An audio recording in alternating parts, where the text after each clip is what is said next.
देश में बिगड़ते सांप्रदायिक सौहार्द को फिर से वापस लाने, फैलती नफरत की आंधी को रोकने और मोहब्बत के पैगाम को समाज के हर वर्ग तक ले जाने के लिए विभिन्न मिली तंजीमों और सामाजिक संगठनों द्वारा उत्तर प्रदेश की राजधानी लखनऊ के गांधी भवन में आज अमन और इंसाफ कॉन्फ्रेंस का आयोजन किया गया। इस आयोजन में विभिन्न धर्मों के धर्मगुरुओं, समाज सेवा से जुड़े लोगों और देश में डूबती पत्रकारिता को बचाने की कोशिश करने वाले पत्रकारों ने भी हिस्सा लिया और लोगों को बताया कि हिंदू और मुसलमानों के बीच पनपती गलतफहमियों को कैसे दूर किया जा सकता है, कैसे नफरती माहौल पैदा करने और सामाजिक ताने बाने को तार तार करने वालों के मंसूबों पर पानी फेरा जा सकता है। वक्ताओं ने बताया कि देश की आज़ादी में सभी धर्मों और समूहों के लोगों ने बढ़ चढ़कर हिस्सा लिया, जिससे देश की आज़ादी संभव हो सकी। आज एक बार फिर हमारा समाज नफ़रत की जंजीरों में जकड़ गया है। समाज के हर वर्ग में नफ़रत का जहर फैलाने की कोशिश की जा रही है। ऐसे में देश के विभिन्न सामाजिक संगठनों और मानवतावादी समूहों द्वारा शांति और न्याय के लिए चलाया गया अमन और इंसाफ अभियान समय की सख्त ज़रूरत है। इस अमन और इंसाफ कॉन्फ्रेंस की ज़रूरत क्यों पड़ी, इसके बारे में और कुछ बेहद चुभते हुए सवालों को नायब अमीर जमात-ए इस्लामी हिंद जनाब मोतसिम खान ने इंस्टेंट खबर से बातचीत में उठाया। चलिए उनसे इस गुफ्तगू को सुनते हैं। मेरा नाम मलिक मोतसिम खान है। मैं जमात इस्लामी हिंद का नायब अमीर हूँ और आज लखनऊ अमन व इंसाफ कॉन्फ्रेंस में शिरकत के लिए आना हुआ है। ये अमन व इंसाफ कॉन्फ्रेंस और ये अमन व इंसाफ मुहिम एक तसलसल है।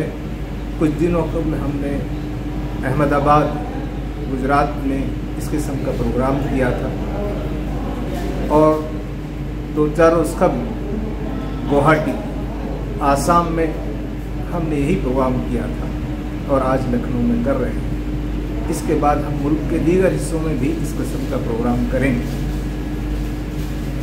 ये अमन व इंसाफ के इस प्रोग्राम की ज़रूरत क्यों पेश आई है? साफ ज़ाहिर है कि अमन और इंसाफ को कायम करना वो हुक्मरानों की ज़िम्मेदारी है, वो गवर्नमेंट की ज़िम्मेदारी है, वो यहाँ के पार्लियामेंट की, यहाँ के सुप्रीम कोर्ट की, यहाँ के प्राइम मिनिस्टर की, यहाँ के चीफ मिनिस्टर्स की ज़िम्मेदारी है। आज आवाम को अगर ये काम करना पड़ रहा है तो इसका मतलब ये है कि यहाँ का जो सियासी निज़ाम है और यहाँ के जो हुक्मरान हैं वो मुल्क में अमन और इंसाफ को कायम करने में नाकाम है। इसीलिए इस बात की ज़रूरत पेश आ रही है। अमन और इंसाफ की ज़रूरत क्यों पेश आ रही है? इसलिए पेश आ रही है कि समाज में अदावत, नफ़रत, इंतशार, जुल्म, नाइंसाफ़ी ये सर चढ़ कर बोल रही है। यूँ तो समाज के तमाम तबक़ात के साथ ऐसा हो रहा है। हम देख रहे हैं कि यहाँ दलितों के साथ भी ऐसा होता है, क्रिश्चियंस के साथ भी ऐसा होता है और दीगर आदिवासियों के साथ भी ऐसा होता है। और इन दिनों मुस्लिम कम्युनिटी के साथ भी ये जो जुल्म है, नाइंसाफ़ी है और उनको हाशिए पे रखने की जो कोशिशें हैं वो 2014 के बाद से बहुत ही ताकतवर बन चुकी है। आए दिन लिंचिंग के वाक़यात,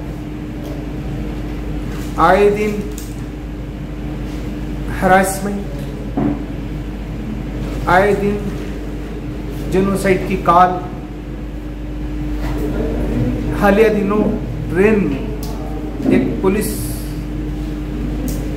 मैन के हाथ फायरिंग में जानबूझकर मुसलमानों को शनाख्त करके उन पर गोली चलाने का वाक़या। हरियाणा में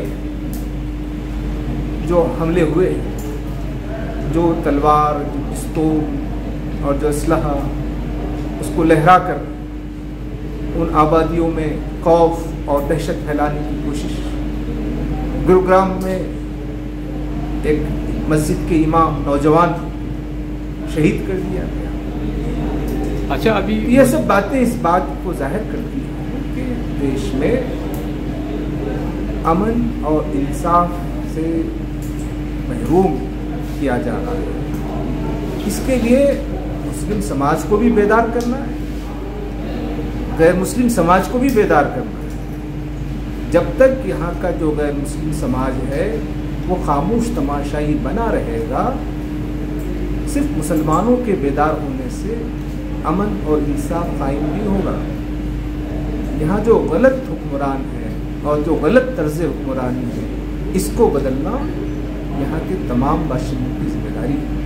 آپ نے غیر مسلموں کی بیداری کی بات کی, تو کیا ایسا کیا جائے کہ غیر مسلموں کو بیدار کیا جا سکتا ہے؟ مسلمان کیا کر سکتا ہے؟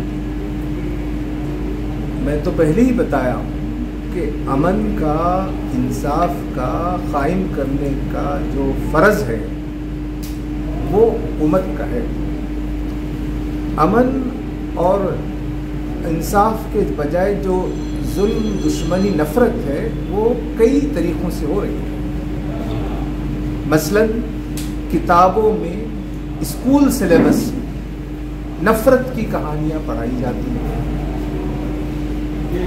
Media, social media, print media میں زہر پھیلایا جاتا ہے. ایسی فلمیں بنائی جاتی ہیں, کیرلا اسٹوریز, کوئی فلم رضاکار, اور کوئی فلم کشمیر فائلز, اور پھر ان فلموں کو نیشنل ایوارڈ بھی دیا جاتا ہے. ہاں, تو یہ سب چیزیں اس طریقے سے لائی جا رہی ہیں. تو یہ کوئی یہ عوام کا قصور نہیں. میں نہیں مانتا کہ یہاں کے جو غیر مسلم سماج, عام عوام ہیں, ان کا کوئی قصور ہے. یہ پورا کا پورا قصور اب جو اقتدار پر ہیں, چاہے اتر پردیش میں ہو چاہے مرکز کی سرکار میں ہو, انہوں نے ان سب کو کھلی چھوٹ دے رکھی. تو مسلمان تو غیر مسلم سماج سے اس بات کا مطالبہ کرے گا کہ ان کو ایسی سرکاروں کو جو سماج میں دشمنی, نفرت, عداوت, تفریق, انتشار, ڈس انٹیگریشن پھیلاتی ہے, اس کو وہ کیسے برداشت کریں. تو عوام کے برداشت کرنے کی حد ختم ہونی چاہیے, اور مل جل کر ہم مسلم سماج سے اس بات کی اپیل کرتے ہیں کہ جو غیر مسلم سماج میں جو سمجھدار لوگ ہیں اور مسلم سماج کے جو لوگ ہیں, انہوں آپس میں مل جل کر, چاہے وہ میڈیا میں ہو, ایجوکیشن میں ہو, پولیٹکس میں ہو, وہ مل جل کر ہمیں سیاست میں ہو, سیاست میں پھیلی ہوئی نفرت ہو یا سماج میں پھیلی ہوئی نفرت ہو, ان نفرتوں کو ختم کرنا یہ سارے سماج کے حق میں, ہندوؤں کے حق میں, مسلمانوں کے حق میں, غریبوں اور تمام لوگوں کے پورے دیش کے حق میں ہے. ورنہ آج مسلمان مظلوم ہیں, لیکن یہ مظلومیت آج یا کل ختم ہوگی, لیکن اس کا نقصان تو سارے دیش کو اٹھانا پڑے گا. سر, راہل گاندھی نے کہا کہ دیش میں کیروسین چھڑک دیا گیا ہے, تو ابھی مظفر نگر میں جو واقعہ ہوا ہے اسکول میں, آپ کیا سمجھتے ہیں یہ سب اسی کی علامت ہے؟ وہ سب دکھ رہا ہے. ایک واقعے کو الگ الگ نہیں دیکھا جا سکتا ہے. بے شک مظفر نگر کے اسکول میں ارشاد نامی شخص کے لڑکے التمش کو اس کے گال پر تماچے مارے گئے. یہ اس التمش کے گال پہ تماچے نہیں ہیں. جو لوگ بھارت میں گنگا جمنی تہذیب کا نعرہ بلند کرتے ہیں اور کہتے ہیں کہ امن کا گہوارہ ہے, اس تہذیب کے اوپر تماچے ہیں. تو اس معصوم لڑکے کا تو تماچا وہ کھا گیا, لیکن اس کے زخم بھر جائیں گے, لیکن بھارت کی تہذیب پر جو زخم لگے ہیں وہ نہیں بھریں گے. تو اس کو ایک واقعے کو الگ الگ نہیں دیکھا جا سکتا ہے. گروگرام میں جس مسجد کے امام کو شہید کر دیا گیا, اس کا کیا قصور تھا؟ گجرات میں ایک لڑکی اسکول میں فرسٹ آئی, لیکن اس کو फर्स्ट प्राइज नहीं दिया गया। क्यों? वो मुसलमान थे। मुजफ्फरपुर में उस लड़के को इसलिए पीटा गया कि उसको टेबल पहाड़ा पढ़ने नहीं आता, नहीं पढ़ने आता है तब भी मारा जाए, और वो कॉलेज की स्कूल की टॉपर हो तब भी इसको महरूम किया जाए। तो किसका इलाज मुसलमानों का होना है या यहाँ के गैर मुस्लिम समाज में उस नफरत को दूर करने का इलाज होना है? तो नफरत का रोग किसको लग गया है? इस इलाज की बड़ी शदीद जरूरत है।